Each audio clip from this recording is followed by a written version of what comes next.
Let's break down mucositis. Mucositis is a side effect that's going to occur in our second paradigm of our patient's treatment. During the treatment options, your patients are going to experience many different side effects. Mucositis for treatment of a basic tongue tumor is going to potentially cause some significant barriers during your patient's treatment.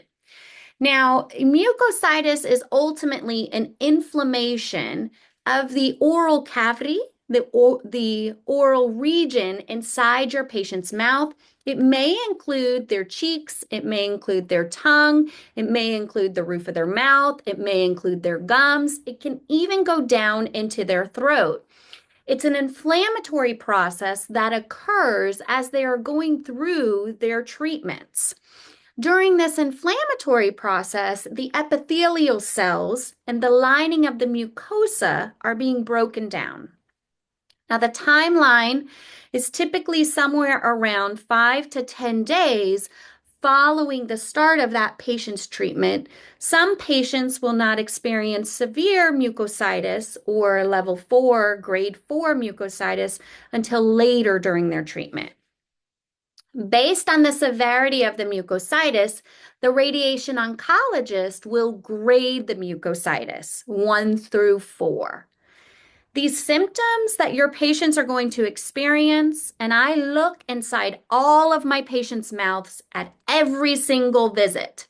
These symptoms are going to be some increased swelling, erythema, redness. They may experience ulcers or sores, potentially on the tongue, on the lateral aspect of the tongue. The patient may feel like they're having difficulty with swallowing or difficulty with speaking. The challenges for mucositis is that they can increase the risk of infection. So we really want to be able to monitor our patient's mucositis in speaking with our radiation oncologist throughout the entire course of the 7 weeks. The radiation oncologist may provide some opportunities for pain control or even considering systemic related opportunities. That is guided by your physician. There is nothing that myself as a speech pathologist can really do to change mucositis. I can encourage my patients to keep their mouth as clean as possible, which I've already done. I can encourage my patients to use a baking soda and salt rinse, and that may help with keeping their oral cavity clean. But there are many barriers when mucositis arises. So, one of the things that is of debate in the literature is low laser therapy. Low laser therapy is a treatment option for our patients when they experience this side effect that can hopefully decrease this side effect, keep our patients moving through their treatment at the best modality possible.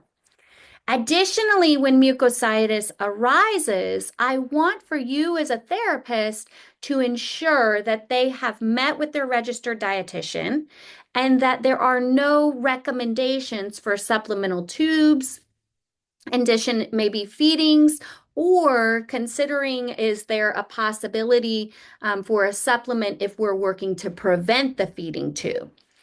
Mucositis, in my experience as a speech pathologist, when it becomes very severe in the later courses of treatment, really in those weeks 5, 6, and 7, it can be the defining factor for our patients who have done amazing through their treatment, but ultimately are in so much pain they cannot sustain their calories during that treatment. And so they do need the support of typically a percutaneous feeding tube or a gastrostomy tube. And then we still want them sipping by mouth to keep those muscles working. So, mucositis is one side effect. It is a side effect that I always tell my patients it will go away. It comes on during your treatment. It comes on expected somewhere around weeks 2 or 3, starts to rear its little head, and then it may worsen depending on the level of radiation, where it's going, as well as other factors for your body and chemo. Mucositis can be secondary to the radiation side effects as well as chemo side effects or combined modalities. And then we look to see, is there anything that we can do to help compensate while there's mucositis present, including modifying the diet, getting your patients on softer foods, perhaps on a liquid-only diet, everything you can do to prevent a feeding tube so that they're still eating and exercising. If the needs for supplement come in, getting that done in a timely manner and speaking with your physicians. And then reassuring your patient that mucositis is a side effect that will most commonly resolve within the first month following their treatment. I reassure that over and over and over. It is considered an acute side effect and it will improve. Sometimes our patients, though, honestly are left with maybe a tiny little non-healing ulcer or something of that sort. So just a heads up, letting them know that it mostly does resolve. And then we're always doing our assessments in the oral cavity. Keep honest with your patients and keep them moving forward, and they will love you forever.